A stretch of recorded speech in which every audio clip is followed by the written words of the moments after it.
Bom, pessoal, vamos dar início aos nossos estudos de hoje. Boa noite.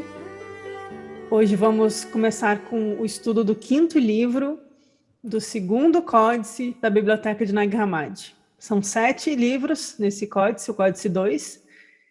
Então, estamos indo para o quinto e continuamos no mesmo tema do Adão e Eva, do Gênesis, da criação do mundo, agora com mais uma versão. Por isso que eu perguntei para vocês na enquete rapidinho hoje, quem pôde responder, mas teve tanta resposta que eu vi que era unanimidade já. Perguntei se vocês queriam ver o texto inteiro ou que eu selecionasse algumas passagens. 80% quis o texto inteiro, então vamos para o texto inteiro. Fiquei feliz até com a resposta de vocês, porque relendo o texto hoje eu pensei, nossa, tem muita coisa que ia ser difícil de cortar mesmo, não ia dar certo cortar. No Hipóstase dos Arcontes, a gente viu o surgimento de Sabaô, né? Sabaô o Bom, que foi novidade para alguns, o arconte que se arrependeu e se colocou ao lado de Sofia e virou um ajudante da humanidade. Tivemos o aparecimento de Elelete, o anjo da luz, que vem auxiliar a humanidade, e a Noreia, e Noé, e toda aquela história. Então, hoje, sobre a origem do mundo, a gente recomeça a história novamente, de novo, a partir da criação do mundo. Só fazendo uma breve digressão aqui. Isso é um ponto interessante de eu enfatizar, porque eu sempre coloco, os autores também colocam, que o Apócrifo de João, que tem lá no livro, ele é o único texto gnóstico que trata do Gênesis, que é completo, no sentido de que ele vai do começo ao fim. Ele vai desde o um absoluto e indivisível, do ponto zero, né? Ele vai desde do início de tudo até a humanidade. Os outros textos gnósticos que vão falar de criação do mundo e da humanidade, eles já partem do cosmos, da antropogênese, né? Eles não entram naquele iniciozinho do da Barbelô e do surgimento do Cristo, né? O Apócrifo de João é o único que vai do começo ao fim. E, novamente, agora, no Sobre a Origem do Mundo, a gente vai ver referências a trechos ou formas de dizer as coisas que parecem muito com a forma como está no Apócrifo de João. Então, eu estou só reforçando a minha tese de que o Apócrifo de João ele realmente deve ter sido um texto base que circulou e, a partir dele, dos estudos que surgiram com ele, foi se desenvolvendo esses outros textos explicativos que, claramente, alguns grupos gnósticos estavam aprofundando o mito. E vão surgir no Origem do Mundo alguns novos nomes para a gente conhecer de outros arcontes. E aí eu trouxe um pouquinho detalhado para vocês, quem gosta de entender os arcontes vai gostar das tabelinhas. Então, eu vou abrir o texto. A gente colocou aqui, né, esse resumo aqui do Hipóstase dos Arcontes. Como curiosidade, antes de entrar no texto, hoje eu achei uma passagem que aí eu vou ficar devendo para vocês, que eu não sei bem de qual livro porque foi a citação de alguém citando, mas seria uma passagem do Jung, dizendo o seguinte, que entre os deuses dos Naacenos é um grupo gnóstico dessa nossa época, o deus de Apeles, há evidentemente uma íntima relação. E parece que Yahvé, o demiurgo do Velho Testamento, é Saturno, a estrela negra ou a estrela escura, que tem a reputação de ser maléfico. Então, me chamou a atenção porque a gente vai ver o Yaldabaoth relacionado a Saturno em alguns textos, né? Então, a relação do Yaldabaoth, demiurgo gnóstico, com o Deus do Velho Testamento, esse Deus vingativo, ciumento, e ele ser o obscuro ou o maléfico, né? Então, o Jung está comentando em algum texto dele. Vou ficar devendo para quem quer a referência certa, porque foi só isso que eu achei. Bom, vamos lá, sobre a origem do mundo. Vai ser mais um livro gnóstico que aborda a criação e o fim dos tempos, também encontrado em Nag Hammadi, e é o que dá sequência ao Hipóstase dos Arcontes. Então, o que a gente viu na semana passada acaba, vira a página dentro do códice, esse é o próximo. Há muitos paralelos entre os dois textos, sendo que neste o autor recria a história do Gênesis e coloca de novo Yaldabaoth, demiurgo, como o criador do mundo, fazendo o papel de Deus no Gênesis. Além disso, a serpente no Jardim do Éden é retratada como uma heroína, enviada por Sofia para guiar a humanidade até a iluminação. Pegando esse gancho aqui, eu queria fazer uma correção, para a gente deixar uma correção pública aqui. Uma pessoa, uma pessoa aqui do canal comentou comigo que no texto anterior, o Hipóstase dos Arcontes, a gente trouxe a imagem da águia, e que a Eva espiritual entra na águia, lembram? E eu até comentei, olha, nesse aqui está a águia, e no apócrifo de João também tem a imagem da águia. E em outros textos tem as duas serpentes, a serpente boa e a serpente de sabedoria e a serpente do desejo, né? E até comentei isso. Então eu achei muito plausível que no Hipóstase dos Arcontes estivesse águia, por estar também no apócrifo de João. Porém, a pessoa comentou que na tradução em inglês está serpente, não está águia.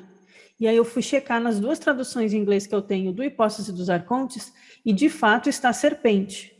Então, eu não sei, essa tradução que eu encontrei, eu usei no texto anterior, vocês corrijam aí no PDF de vocês, né, ou no entendimento, só para a gente ter essa correção na mente, que no Hipóstase dos Arcontes não é águia, é serpente, e alguém traduziu, não sei se de má fé ou se adulterou o texto, e a única diferença que eu encontrei no texto, depois eu fui olhar se eu tinha pego a tradução certa e a pessoa adulterou isso.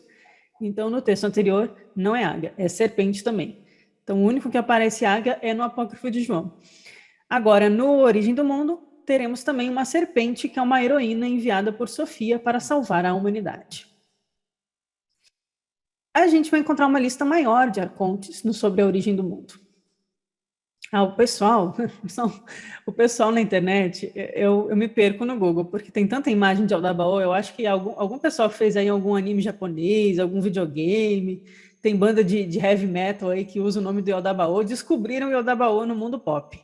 Então tem muita imagem do Aldabaoth. Tem as clássicas antigas que encontraram em amuletos de talismãs mágicos, que é dos gnósticos mesmo, então a gente sabe que eles realmente usavam essa imagem. Mas tem essas modernas, de uma serpente com cara de leão, criando o ser humano. Então eu peguei algumas imagens para divertir a gente. Bom, a Alice dos Arcontes. Yaldabaoth, também chamado de Saclas ou Samael. Iaô. Esse Iaô aqui eu já aviso que algum de vocês vai perguntar, porque vocês sempre perguntam. Iaô da polêmica, porque o Iaô aparece bastante no Piscis Sophia e em outros textos gnósticos, inclusive em invocações. E Iaô, tem os livros de Iaô, e ele é visto muito como uma força boa, uma força da luz. Mas aqui ele está entre os arcontes. Então, igual o Sabaoth, a gente tem o Sabaoth bom, talvez tenha Iaô bom, né? Temos o Sabaoth, Astafaios, Adonaios, e aí a gente sabe que tem a imagem do Adonai, né, no mundo judaico, na mística judaica, tem o Adonai. Os Rosacruzes vão se referir ao Adonai também. Elaios, ou Ailoaios, e Oraios. Esses são os nomes bonitinhos para a gente batizar nossos filhos. E aqui na direita, eu coloquei o nosso esquema, velho esqueminha lá do Apócrifo de João, que está nos arquivos do grupo no Telegram, um esquema inteiro para vocês, o Igor fez para a gente, que é para ter aqui os nomes como estão no Apócrifo de João. Eu vou trazer uma tabela para a gente comparar os nomes no Origem do Mundo e no Apócrifo de João, para ver se eles estão falando dos mesmos arcontes, né? Porque vai mudando as traduções, vai mudando o grupo gnóstico, e tem algumas pequenas diferenças interessantes. Então, vamos começar o texto. Os meus esqueminhas feitos à mão aqui, que é só para dar um suporte, dar uma ajudinha no nosso entendimento. Vamos lá, começando. Visto que todos, os deuses do mundo e os homens, ou seja, todos, os deuses do mundo e os homens, dizem que nada existiu antes do caos, demonstrarei que todos se enganaram, uma vez que não conhecem a estrutura do caos e a sua origem. Aqui está a demonstração. Ou seja, o texto sobre a origem do mundo começa com alguém dizendo: vocês estão enganados, eu vou explicar. É igual o outro que é uma carta, alguém explicando. Vocês estão dizendo que os deuses do mundo e os homens são a primeira coisa que existem, né? Que é o que os judeus vão dizer no Velho Testamento, né? Que Deus vai criar o mundo e aí surgem os homens. E aí os gnósticos vão dizer: não, esse criador aí não é o Deus último, tem outras coisas anteriores. Então, estão enganados, não conhecem a estrutura do caos. e não conhecem a origem do caos. Então, lá vai a demonstração. Se todos os homens concordam que o caos é a escuridão, então é algo que deriva de uma sombra. Ela foi chamada de escuridão. Vejam que os gnósticos eles estão escrevendo por volta do ano 100, ano 200. E nessa época, a filosofia era muito forte, ainda naquela região do Mediterrâneo, da Palestina, da Síria, da Turquia. E caos, na visão da filosofia, quando a gente vai ver como platonismo, até Aristóteles, etc., caos é uma palavra da filosofia. Caos não é bagunça, não é estar caótico, não é magia do caos, essas modernices aí que inventam que é magia negra. O caos é a escuridão que dá base para que a manifestação aconteça. É o pré-cosmos. Então, os homens concordam, aqui diz o texto, que o caos é a escuridão. E se é uma escuridão, é algo que deriva de uma sombra. Mas a sombra é algo que deriva de uma obra existente desde o início. Ou seja, a sombra é a sombra de algo. Eles estão dizendo, olha, você tem que ter uma fonte de luz. Minha filha está estudando isso na 2ª série. Como a sombra se forma? Você tem que ter uma fonte de luz, você tem que ter um objeto e você tem que ter a sombra, né? Básico. Então, se você tem uma sombra, quer dizer que há algo antes da sombra. Então, não podemos admitir que o surgimento das coisas no caos seja as primeiras coisas que existem. É uma discussão filosófica aqui. A sombra é algo que deriva de uma obra existente desde o início. É óbvio, portanto, que a primeira obra existiu antes que o caos tomasse forma. Vamos agora penetrar a verdade e também a primeira obra, de onde veio o caos. E dessa maneira se fará a demonstração da verdade. Ou seja, o autor aqui está propondo que nós mergulhemos na investigação daquilo que vem antes do caos.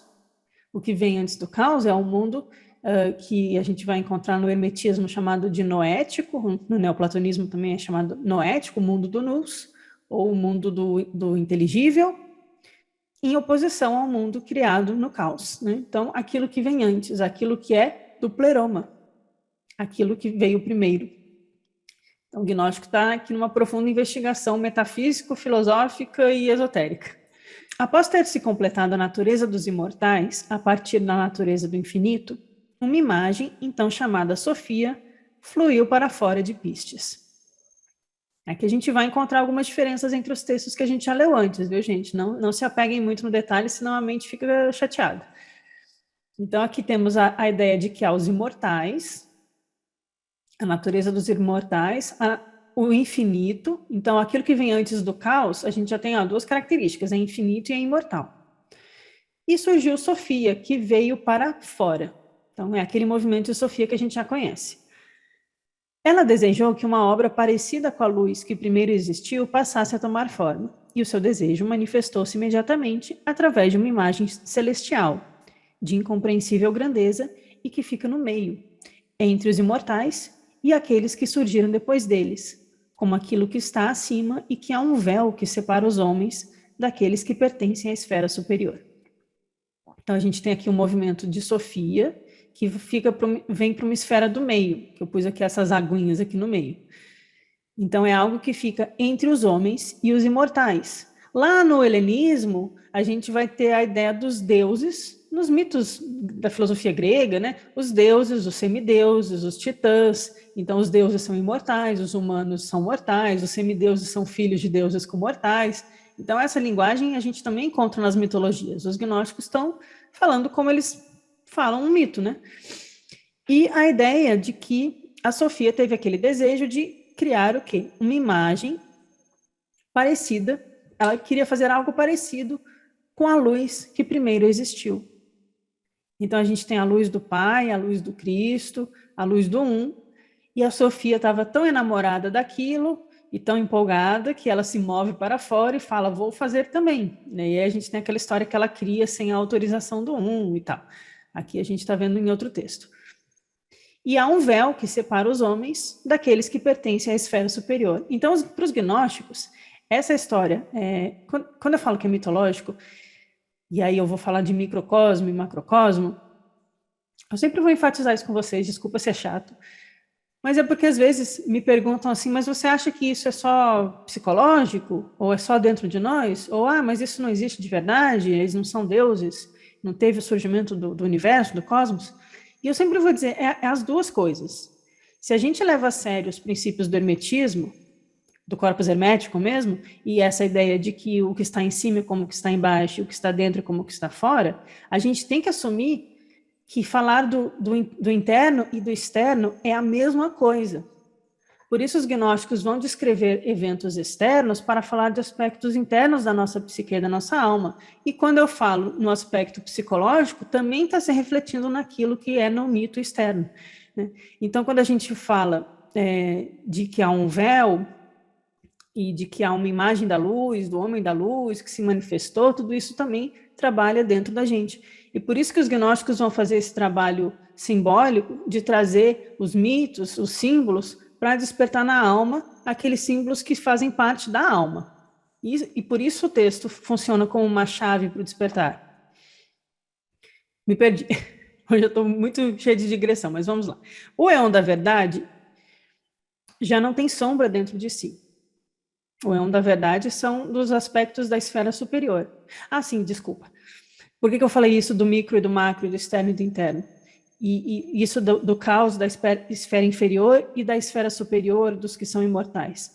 Porque os gnósticos, eles não tratam isso, a gente tem que entender isso como, tentando pensar como eles pensavam, né? Não como a gente pensa. Os gnósticos não tratam isso como um mito ou uma história fantástica.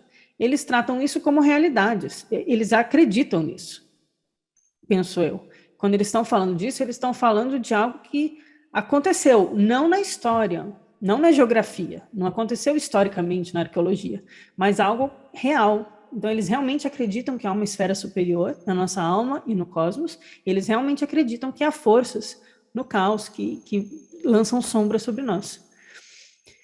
Bom, continuando no último parágrafo. O éon da verdade já não tem sombra dentro de si, pois a luz imensurável está por toda parte dentro dele. A sua aparência exterior, porém, é uma sombra. Foi chamada escuridão. Do seu interior surgiu uma força por cima da escuridão. E quanto à sombra, as forças que surgiram depois a chamaram de caos infinito. E dela se originaram todas as raças de deuses, uma e a outra e todo o lugar. Consequentemente, a sombra também é posterior à primeira obra que surgiu. O abismo deriva da pistis acima mencionada. Então, ele está só. O texto é truncado, porque é um texto do século II, mas fica claro que a gente tem a ideia de uma sombra que se projeta a partir da imagem do éon da verdade, uma luz que se projeta para além do véu. E aí o demiurgo cria o mundo. Então temos o caos, surge o véu, a Sofia desce, ela dá a luz a um filho, e o filho cria o cosmos e preenche o caos com matéria. O que isso tem a ver com a caverna de Platão? Eu achei inevitável, não consegui não trazer aqui uma imagem da caverna de Platão, porque, vejam só, estamos falando de sombras projetadas de um reflexo, de uma luz que se manifesta, que se projeta num caos, e essa luz gera imagens, e daí surgem deuses, e semideuses, e a humanidade. Então, o mito da caverna de Platão ele é usado para explicar muita coisa, tem muita interpretação. Essa é só uma forma de ver. Mas vejam só que a gente vai ter o sol da verdade, que é a saída final da caverna, e o a luz, a fonte de luz absoluta. Nós temos uma luz pura e verdadeira, que é o fogo da vida, que é o Cristo, que é a luz que vem ao mundo, que é a pronoia, que é aquela fonte da vida original, que tem toda a verdade, toda a gnosis. E aí a gente relaciona um pouco a Barbelô, a pronoia ou Cristo, nesse âmbito aqui. Essa luz verdadeira, ela vai projetar imagens reais, as ideias, as formas platônicas, as luzes do pleroma. As 4 luzes do pleroma e os 12 éons da perfeição são imortais, são incorruptíveis, eles possuem a vida eterna. Nesse círculo clarinho aqui, begezinho, é onde tem a incorruptibilidade, é infinito, é vida eterna, é luz absoluta, é perfeição. Então, as ideias, as formas, aquilo que realmente existe no plano divino, está aqui. junto com a luz do Cristo e da pronoia. E aí temos um limite, uma barreira. E aí essa luz se projeta num caos, num fundo de uma caverna, de um fundo de matéria, e esse caos é preenchido com sombras. E essas sombras formam os deuses inferiores, no caso, né? Tem os deuses superiores e os daimones e outros, e os arcontes. E esses vão acorrentar o ser humano na caverna. Claro que os gnósticos estão se aproveitando da linguagem platônica. A gente sabe que em Nag Hammadi tinha uma cópia da República de Platão, então eles conheciam Platão, liam Platão e aproveitavam os ensinamentos de Platão. Mas vejam que é como a caverna aqui na vertical. Temos os éons perfeitos, temos o Cristo e temos a luz do sol, que é o um. E temos as sombras projetadas no caos e a humanidade cativa que precisa fazer esse caminho em etapas até sair da caverna. Vocês não acham que parece? Eu acho que eles reaproveitaram dessa imagem. Então, pensando nisso e nessa sombra, a sombra, então, percebeu que havia alguém mais forte do que ela. A sombra qual? Essa sombra que Sofia projetou no caos, que é o filho dela. Era a sombra ciumenta. E quando se tornou autoimpregnada, ou seja, cheia de si mesma, ela experimentou imediatamente um sentimento de inveja. Desde aquele dia, a origem da inveja apareceu em todos os éons e seus mundos. Os éons de baixo, porque temos os 12 de cima e os 12 de baixo. Descobriu-se, porém, que a inveja era um aborto da natureza, sem nenhum espírito dentro de si. Tornou-se igual às sombras dentro de uma vasta substância aquosa. É aquela ideia que também tem no apócrifo de João, de que o Yaldabaoth ele é um aborto de Sofia. Quer dizer que, na verdade, ele nasceu faltando uma parte, né? Aborto é uma palavra meio forte para descrever. Mas é essa ideia de que ele é desprovido de espírito. Ele só possui o poder psíquico e o poder material. Ele é capaz de gerar formas psíquicas, ele é capaz de gerar emoções, sentimentos negativos, inclusive, e formas materiais. E aí, por isso que depois, no mito gnóstico, é preciso que venha uma outra personagem para insuflar o espírito no mundo e na Terra e na humanidade, né? Então, falando só desse aspecto psíquico material, dessa sombra, ele tornou-se igual às sombras dentro de uma substância aquosa. A gente vai ter isso no mito egípcio, né? As águas do Num, eu acho. O pessoal que entende Egito aí me corrige. Mas eu sei que tem essa ideia dessas águas que cobrem também o mundo. A ira rancorosa que surgiu então da sombra foi relegada a uma religião do caos. Desde aquele dia apareceu uma substância aquosa, ou seja, o que estava encerrado na sombra jorrou, aparecendo no caos. Foi preenchendo o caos.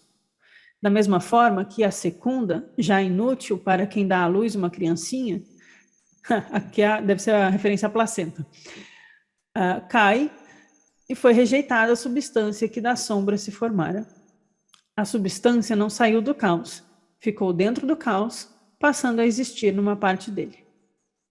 Ora, depois de todas essas coisas terem acontecido, veio então Pistes, Sofia, né, e apareceu por cima da substância do caos, que fora rejeitada como uma falha da natureza, já que não havia espírito nenhum contido nela. Pois tudo isso representa uma escuridão insondável e uma água de profundidade incomensurável. Pistes, ao ver o que resultou da sua deficiência, ficou perturbada. É a mesma imagem que tem no apócrifo de João. Sua perturbação manifestou-se através de um efeito terrível, que se foi estabelecer no caos. Pistes, então, voltou-se para este e soprou em sua face no abismo, que se encontra abaixo de todos os céus. Então, aqui, enquanto a gente tem no Gênesis Deus soprando na face de Adão, a gente tem no texto gnóstico Pistes Sofia, perturbada por ver o caos que se criou, desprovido de espírito, se sente responsável por sua ação, fica perturbada e sopra na face do abismo. Quando Pistes Sofia desejou então fazer com que aquele que não tinha espírito recebesse o modelo de uma imagem e predominasse sobre a matéria e todas as suas forças, surgiu primeiro das águas um governante de aparência igual a um leão, andrógeno, imbuído de grande autoridade, mas que não sabia de onde provinha. Que é a ideia dele ser cego ou ignorante da sua origem. E veja, ela sopra o modelo de uma imagem. Os neoplatônicos também vão trabalhar muito com essa ideia da forma e da matéria. As ideias e as formas são os modelos perfeitos do pleroma da luz. As formas perfeitas e as ideias é o arquétipo daquilo que é virtuoso e luminoso. Então a Sofia, ela vê o caos disforme e escuro e ela se sente responsável, então ela sopra o quê? Ela sopra o modelo de uma imagem para predominar sobre a matéria. É como se ela jogasse a impressão. Aqui a gente tem só o papel na impressora e a tinta preta, mas ela vai e joga o que é para ser impresso. Então, o aspecto belo do mundo, o aspecto que no Gênesis aparece que o mundo é belo e bom, né? E os neoplatônicos vão continuar nisso, é esse aspecto de que o mundo vai replicar o pleroma em sua forma, em suas harmonias. Porém, há um aspecto sombrio, que é esse caos da sombra do demiurgo, do aspecto cego da matéria. E aí a gente tem o nosso Yaldabaoth, como diz o Miguel Conner, Yaldabaothzinho. Quando Piche-Sofia ouviu, movendo-se nas profundezas das águas, disse-lhe: ó jovem, passa por aqui. Vem cá, filhote. O que é interpretado Yaldabaoth. Nessa versão, eles traduziram Yaldabaoth como se fosse jovem, passa por aqui. Eu não entendi isso. Mas é isso que está no texto. A partir daquele dia, surgiu o primeiro princípio da palavra que se referia aos deuses, anjos e homens. E os deuses, anjos e homens constituem aquilo que tornou forma através da palavra, ou através do logos, talvez aqui. Além do mais, o governante Aldabaoth ignora o poder de Piscis. Ele não viu sua face, mas a imagem que lhe falou foi vista por ele na água. Então ela chamou, e ele viu um reflexo dela na água que ele estava. E Aldabaoth não vê a face de sua própria mãe, por isso que ele é cego e ele ignora a sua origem. Né? Mas ele escuta a sua voz. E daquela voz originou-se o nome Yaldabaoth. Mas os perfeitos o chamam de Anel, porque sua forma é a de um leão. E depois de ele ter chegado a possuir o domínio da matéria, Piche-Sofia subiu de volta para sua luz. Quando o governante viu a grandeza, só viu a si próprio. Esse é o problema, né? Nós vemos a grandeza, mas a gente olha para o nosso ego. A gente só vê a nós próprios. Não viu mais ninguém, com exceção da água e da escuridão. Chegou a pensar, então, que só ele existia. Separadamente, individualmente, eu existo, ninguém mais importa, eu quero ser feliz, os outros que se danem. Aqui que surge todo o aspecto psicológico. Né? Completou-se seu pensamento através da palavra e manifestou-se tal qual um espírito movendo-se para cá e para lá por cima das águas. Aqui é uma referência que os gnósticos estão fazendo ao Velho Testamento, lá no Gênesis, que vai enfurecer os judeus e os cristãos ortodoxos, né? Porque no Gênesis, o espírito que se move por sobre as águas de lá e para cá é Deus. E aqui eles estão dizendo que essa criatura horrenda e cega, né? Então, essa criatura movendo-se sobre as águas. E quando surgiu aquele espírito, o governante separou a substância aquosa da substância árida, colocando a primeira numa região e a segunda em outra região. Com a primeira substância, ele criou uma morada para si e chamou de céu. Com a outra substância, criou um sucedâneo e chamou de terra. Você está gerando os elementos. Aqui a gente pode até ver numa visão alquímica, a separação da substância aquosa. Os alquimistas gostam bastante dessa parte. Mas é só uma descrição de como tudo vai sendo criado, que é parecida com o do Gênesis. Em seguida, o governante ponderou sobre a sua natureza e criou um ser andrógeno através da palavra. Vejam que aqui os seres são todos andrógenos, eles não têm divisão de sexos. Abriu sua boca e vangloriou-se. Quando os olhos deste se abriram, ele viu seu pai e disse, In, e seu pai chamou de Yao. Novamente, ele criou o segundo filho e vangloriou-se. Este abriu os olhos e disse ao seu pai, e seu pai chamou de Eloai. Novamente, criou o terceiro filho e vangloriou-se. Este abriu os olhos e disse a seu pai, As. Seu pai chamou de Astafaios. São estes os 3 filhos do pai. 7 foram os seres andrógenos que apareceram no caos. Foram-lhe dados um nome masculino e um feminino. O nome feminino de Aldabaoth é Pronoia Sambatas. Parando aqui, Pronóia geralmente é uma referência a Barbelô, que é a mãe do Cristo, então é lá em cima. Aqui é Pronóia Sambatas, então ela tem um nome composto, é outro ser, tá? Só para a gente não confundir.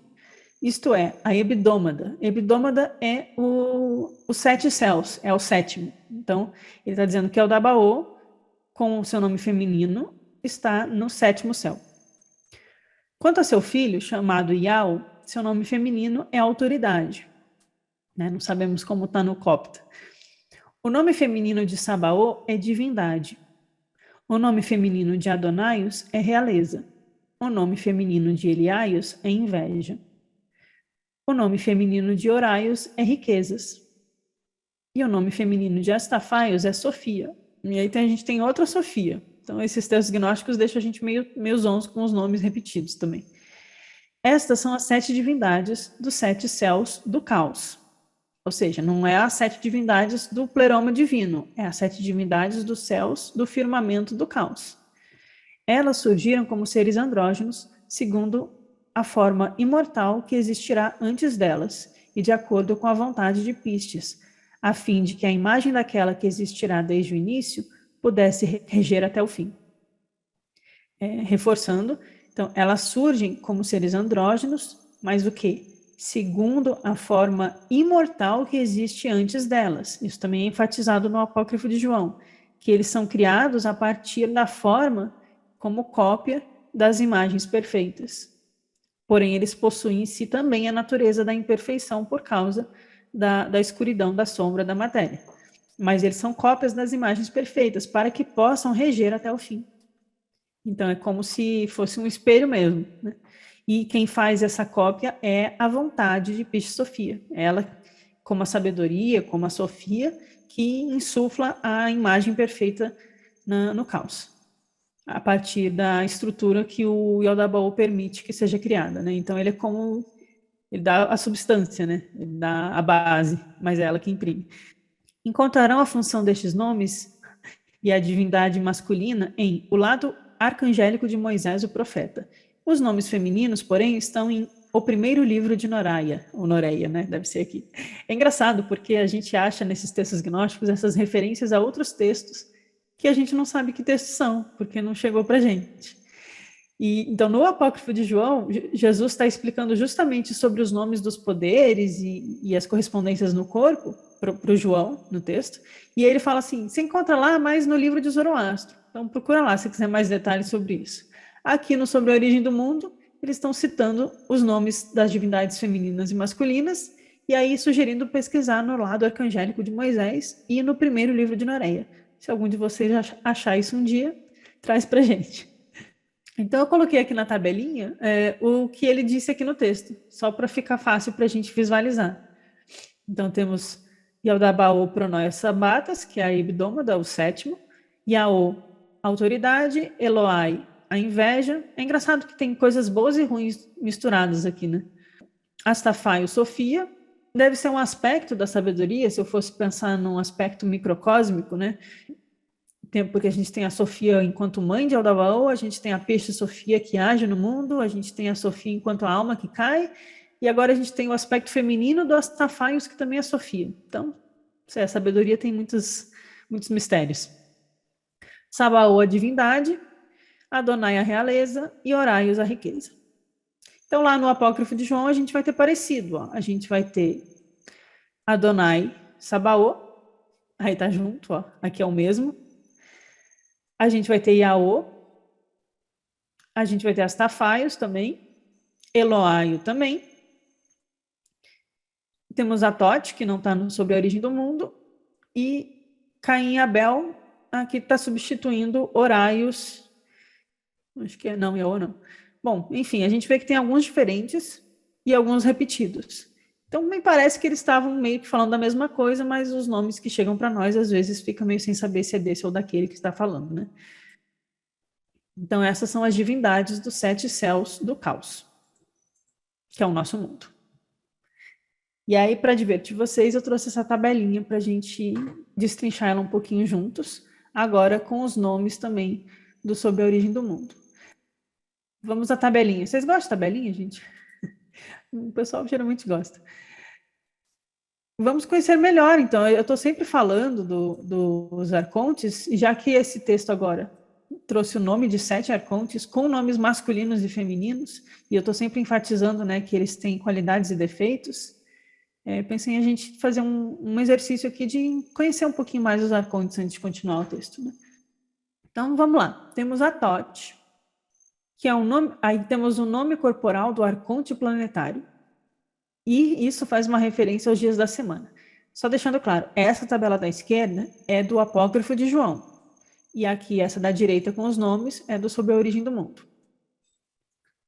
E aqui a imagem abaixo, vocês vão ver que tem 7 esferas celestiais e cada uma com um planetinha aqui da astrologia simbolizado. Então, o nome corporal do primeiro é Atote, e ele vai representar o planeta Saturno.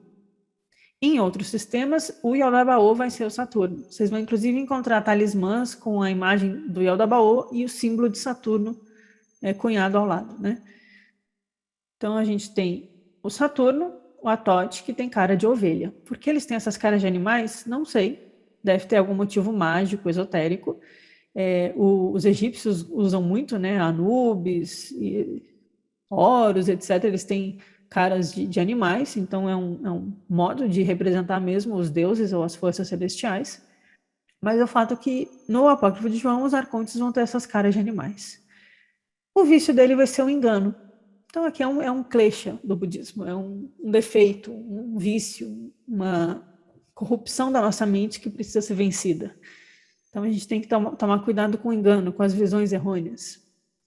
Então ele vai ter esse vício, o engano, mas o Yaldabaoth nomeou também poderes bons para as autoridades, que é essa imagem de que Sofia traz a cópia celestial para os arcontes. Então, a parte boa deles, qual é? Do Atote vai ser a bondade.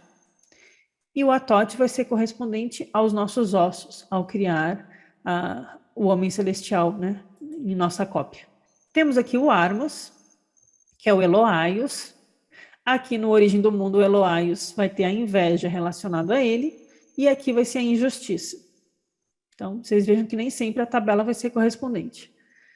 O Eloaios vai ter relação com Júpiter, ele tem uma cara de um jumento, e o lado bom dele é a providência, né? A providência, como é que a gente pode traduzir? Providência, o pessoal traduz geralmente por destino, mas é no sentido de algo divino.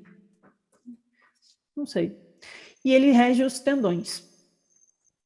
O Kalila Umbre vai ser o mesmo Astafaios.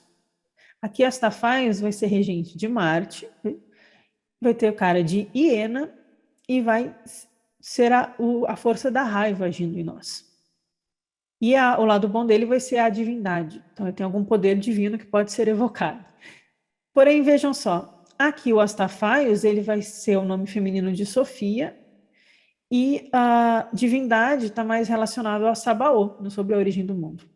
Eu estou enfatizando também que há diferenças, porque alguns sistemas modernos vão pegar essas tabelas e textos gnósticos antigos e criar ritos mágicos, de magia cerimonial, etc., práticas, mas vejam que nem sempre está equivalente às coisas, então a gente pode estar inventando coisas assim, invocando, você invoca um poder e vem outro, né?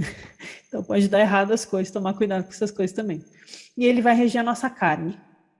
E tem outro texto que vai relacionar Marte com o Sabaoth, porque o Sabaoth, lá no texto anterior que a gente viu, Hipótese dos Arcontes, Sabaoth é o senhor das forças, né? Então esse aspecto de guerra, belicoso, de força, de agir no mundo, vai ser relacionado a Marte, né? E aí no Hipótese dos Arcontes está relacionado a Sabaoth. Aqui no Apócrifo de João está relacionado ao Astafaios, e aqui no Sobre a Origem do Mundo a gente não viu. E ele tem a cara de hiena. Achei engraçado ser hiena, né? Bom, vamos para o próximo. Yaô. E aí vejam que Yaô é o que eu comentei lá no início, que ele vai ser invocado em hinos, em orações, em mantras gnósticos. Yaô, Yaô, Yaô. E ele tem relação com o Sol. Então tem algo mais grandioso aqui no Yaô. No Apócrifo de João, ele é a cara de serpente com 7 cabeças, aquela imagem do Tiamat, o dragão com 7 cabeças. O que eu acho que é coerente, porque são 7 arcontes, e os arcontes são relacionados às vezes a serpentes ou dragões, né? E o Sol é aquele que tem as 7, né? Mas ele vai ter um aspecto negativo, que é o nosso orgulho. E em seu aspecto positivo, ele é o senhorio, o rei, o fogo, ele tem esse aspecto de poder, né? Então, o Forte aí da vida. E ele rege a medula. Então, aqui a gente vai fazer uma relação com o poder da Kundalini, aquelas coisas que a gente já estudou aqui, né? Esse aspecto do fogo, que pode levar ao orgulho, mas pode despertar para o sol da vida. E ele rege a medula, né? Achei interessante o Yaô aqui. O Yaô vai ser autoridade sobre a origem do mundo. Autoridade, senhoria, vai ver que no original, lá em aramaico, em grego, tem algo a ver. Adonaios vai ser outro nome de Sabaô no Apócrifo de João. Já no Sobre a Origem do Mundo, a gente tem Adonaios como sendo um e Sabaô sendo outro. Sabaô aqui vai ser relacionado a Vênus, né? E Vênus a gente sabe que tem relação com a estrela da manhã, o Lúcifer no aspecto bom, não no aspecto demoníaco, no aspecto da luz que vem ao mundo, o aspecto logóico do Lúcifer, né? Nesse sentido de a estrela vespertina, matutina, que traz a luz ao mundo, né? Então, Vênus tem esse aspecto do Eros celestial também, amor, etc. E ele tem a cara de dragão. E ele tem o defeito da luxúria. Mas seu aspecto positivo é reinado. E a alma, ele rege o nosso sangue. No Apócrifo de João, a gente vai ter um arconte com o nome de Caim e um arconte com o nome de Abel. Mas aqui não é o Caim e Abel. No próprio mito do Apócrifo de João, a gente tem o Caim e Abel e tem o arconte Caim e o arconte Abel. São seres distintos. E aqui o Caim vai ser chamado Adonim. Então, talvez esse Adonaios aqui possa ser o outro. Ele vai ter relação com Mercúrio. Mercúrio, no mundo antigo, vai ser relacionado a Hermes, né, o mensageiro, Hermes Trismegistus, Tote, Mercúrio, é esse, né? Ele tem o defeito, ele tem uma cara de macaco, então, Caim, um macaco, e ele tem relação com a ganância. E no lado bom, ele vai ter zelo, ele vai proteger, né? Ele vai ser zeloso. E ele é a pele, que protege o nosso corpo. Não sei, fiquei pensando nisso. E por último, temos Abel, também chamado Sabataios, que é o aspecto lunar. E ele tem uma cara de fogo flamejante. O problema do aspecto lunar é a inconstância. E no seu lado bom é a compreensão, né? A lua é aquilo que também é profundo, mas ele pode ser muito emotivo e inconstante. E ele rege os nossos pelos. E no Sobre a Origem do Mundo não temos esse nem Sabataios e nem Abel, mas temos Horaios, que rege a riqueza. Então, só para a gente ver como eles têm características muito interessantes, que podem ser encontradas em sistemas talvez complexos em outros textos, e eles são diferentes, às vezes, dentro dos próprios textos gnósticos. Aqui embaixo são os nomes dos 5 regentes do abismo no Apócrifo de João.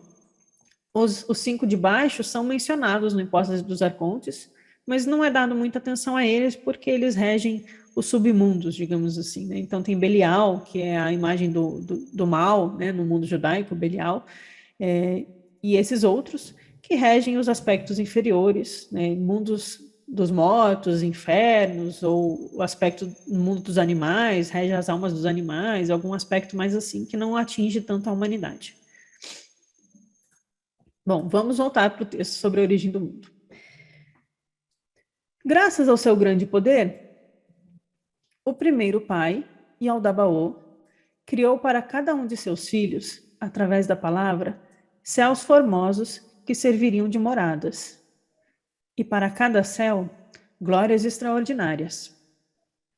7 vezes mais grandiosas do que qualquer glória terrena, tronos, moradas, templos e carruagens, virgens espirituais e suas glórias, olhando além para um reino invisível, contendo cada um tudo isso em seu céu. Criou também exércitos de forças divinas, nobres, angélicas e arcangélicas, miríades delas para servi-lo. Vejam que aqui ele está criando um mundo celestial que não é o pleroma, então não é o mundo da vida eterna, não é o incorruptível, mas é um mundo muito rico de seres e de forças e de poderes, e são céus formosos, moradas, glórias, carruagens, tronos, templos, a ideia das virgens que aparece. e exércitos, né? E forças divinas, e anjos, e arcanjos, e potestades, e tronos, e serafins, e todas aquelas coisas que a gente vê como boas também no mundo, são criadas pelo poder do primeiro Pai. O relato preciso sobre tudo isso será encontrado no primeiro Logos de Noreia. Não temos livro. Estavam concluídos dessa forma os céus. Então criou-se as esferas celestiais, os céus. Aqui ainda não estamos na humanidade. Até o sexto, que pertencia a Sofia. Céu e terra ficaram abalados por causa do agitador que se encontrava abaixo de todos eles. Então, de cima para baixo, talvez. Tem um lá embaixo, que é agitador. E os 6 céus estremeceram, pois as divindades do caos não sabiam quem era aquele que havia destruído o céu abaixo delas. E quando Pisces ficou a par do desprezo manifestado pelo agitador, ela emitiu seu sopro, amarrou e precipitou-o em Tártaros.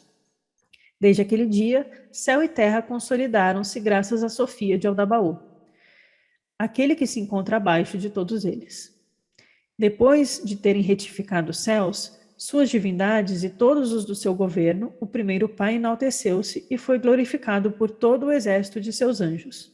Todos os deuses com seus anjos o louvaram e exaltaram. Seu coração exultou e ele vangloriou-se continuamente, dizendo-lhes: não preciso de nada, sou Deus e nenhum outro existe além de mim. Vocês vejam que essa frase é citada entre aspas em vários textos gnósticos. Eles realmente levavam a sério essa frase aqui.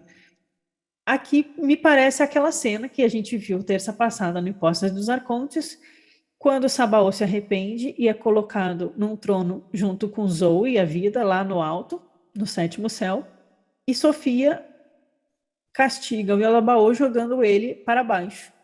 Né? E aí Yaldabaoth vira o regente do abismo e do caos do mundo inferior. E por isso que ele é o agitador. Né?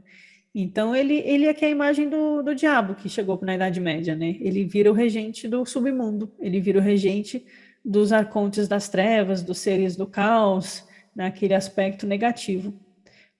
Mas esse texto aqui, diferente de outros textos gnósticos, mostra também um lado bonito do nosso cosmos. Ele não está falando do pleroma, ele está falando do nosso cosmos. E falando de poderes muito poderosos.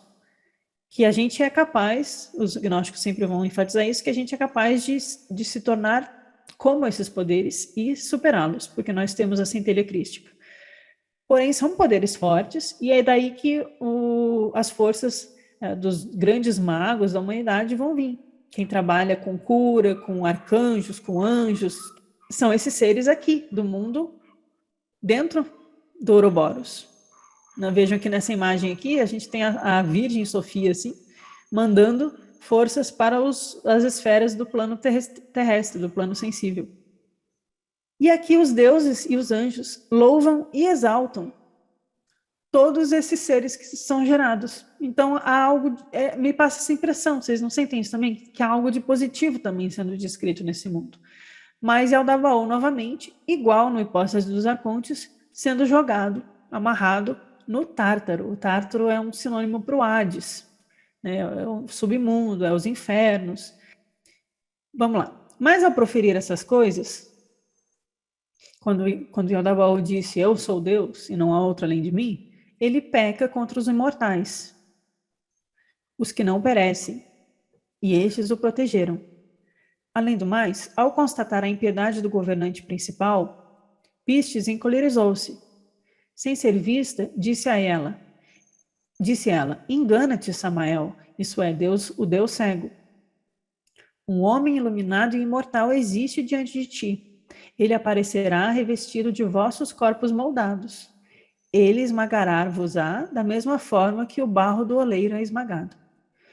E vós vos precipitareis com os que vos seguem no abismo, vossa mãe.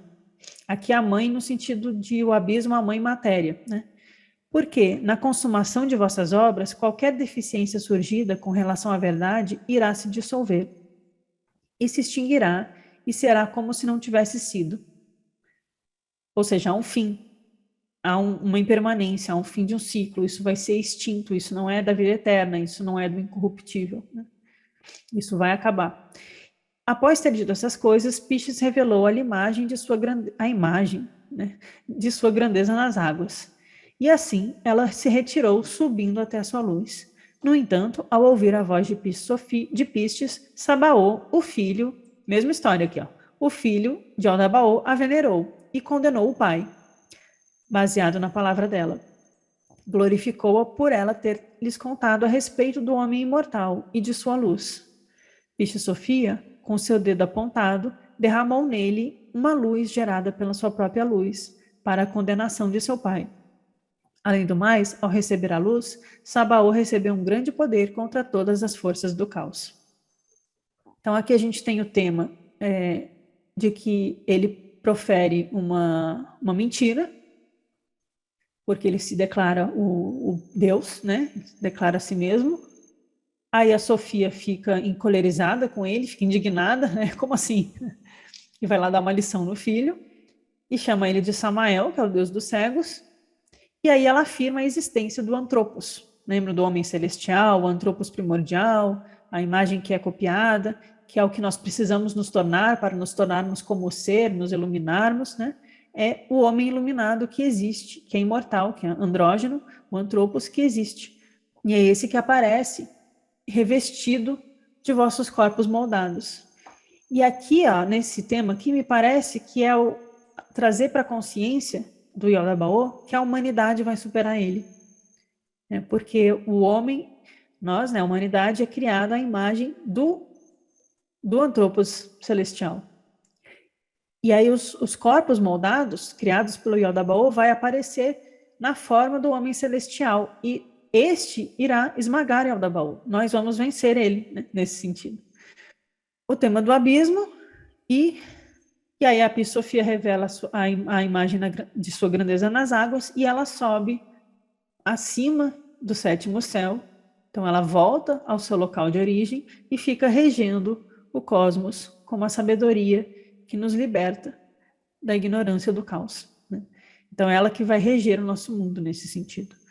E aí, quando Sabaô vê tudo isso, um dos arcontes, o Sabaô, filho de Aldabaô, igual lá no Hipóstase dos Arcontes, ele percebe, ele se arrepende de ter servido ao Aldabaô e ele pede para seguir a Sofia. Então ela derrama sobre ele uma luz para que ele possa combater o seu próprio pai. Então Sabaô vai virar aquele que combate as forças de Aldabaô. E ele recebe uma luz da Sofia e é colocado lá no Hipóstase dos Arcontes, ele é colocado num trono, né, para reger os firmamentos dos céus. É o mesmo tema, dito com outros detalhes, né? E eu vou parar por aqui. Nossa, o DRS que fechou tudo. E eu vou parar mais cedo hoje, porque o próximo slide a gente vai ter que destrinchar em mais temas. E aí, gente, muito estranha essa história? Muito diferente do Velho Testamento do Gênesis, né? Nem entrou no Adão e Eva ainda, não tem nada de Éden aqui. Estou só falando da criação de todas as forças celestiais. É bem aqueles textos de Cabala, né? Com todos os palácios e as carruagens e os tronos de serafins e querubins e poderes e forças. Mas a gente vê o pessoal do hermetismo, da magia egípcia, os Rosa-Cruzes, né? Essas imagens aqui, desculpa, eu vou compartilhar de novo, só porque essas imagens aqui, como essa aqui, essa aqui eu não sei da onde foi tirada, mas a gente encontra em textos Rosa Cruzes muitas imagens assim, descrevendo todos os poderes, né? Aqui embaixo a gente tem um inferno, né? Aí o mundo vegetal, animal, os peixes, aí tem os seres humanos, os anjos, os arcanjos, os que caem, os que sobem. Parece que é um tema constante em algumas tradições espirituais, esotéricas, e a gente vê que isso já está lá nos gnósticos, né? A gente às vezes acha que é invenção moderna dessas ordens do século XV, XVI, XVII, mas não, os gnósticos estavam falando disso, e vocês veem que no texto eles estão se referindo a outros livros que dão mais detalhes sobre esses temas, e a gente encontra muito forte a presença desses nomes mágicos no zoroastrismo, na cabala e em tradições egípcias, né? Então a gente vê que tem uma base de magia aí. É por isso que o gnosticismo fica sendo tão complexo, porque ele traz os ensinamentos de Jesus com uma base de magia, magia cerimonial, teurgia, né? Misturando com filosofia e trazendo esse aspecto esotérico dos mistérios, né? Então, tudo isso, as interpretações dos mitos helênicos, inclusive, quando a gente fala de Baco, Dionísio, Afrodite, etc., também vai trazer práticas de culto de mistérios, que são muito mais do que festas populares e deuses que você monta um altar e acende a vela para eles, né?